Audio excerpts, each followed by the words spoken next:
The key thing, I think, that a lot of people are watching out for is their new policy guidelines set to make a huge pivot, or rather inclusion, and focus on China as a systemic challenge. How significant is this for NATO?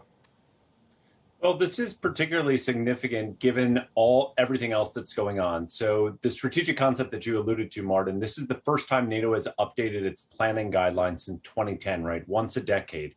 And what we see is in the midst of Russia's invasion of Ukraine, NATO's leaders want to make it clear that they see the systemic challenge emanating from China, that they're going to take increasing actions together to do this. And what we see, what's really interesting in this gathering in Madrid of the NATO leaders, you will also have leaders from the Indo-Pacific region coming to join them.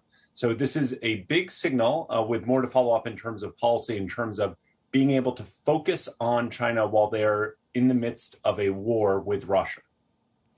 To that point, Charles, I mean, this is pretty rare, right? I mean, I know you're Australia chair at CSI, so you watch these things, but you've got Australia, New Zealand, South Korea, Japan, all being invited to this summit. That doesn't happen all the time.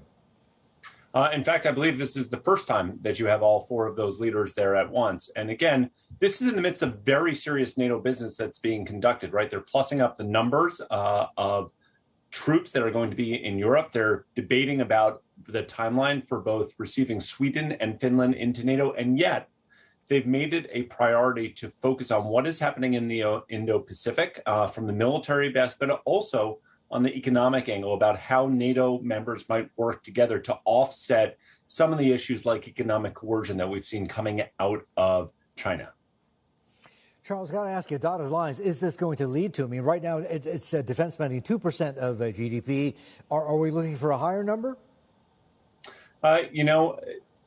Specifically, I think what we're looking at is that countries are going to respond to the security challenges that they had. So if we had had this conversation, in January, and you had asked me what would be the spending levels on the NATO countries in Europe, and if you had asked, would we go above 2%, I'd say, no, I think it's unlikely. But lo and behold, Russia invaded, and we've seen huge boosts to defense spending within NATO.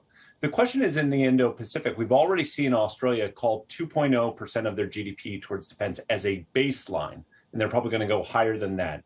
We're seeing moves upwards by Japan and by South Korea, too. So what you're really seeing is, I think, on defense spending, a realization that things are shifting, the balance of power has tilted, and now actions have to be taken to make sure that defense, deterrence, and security holds.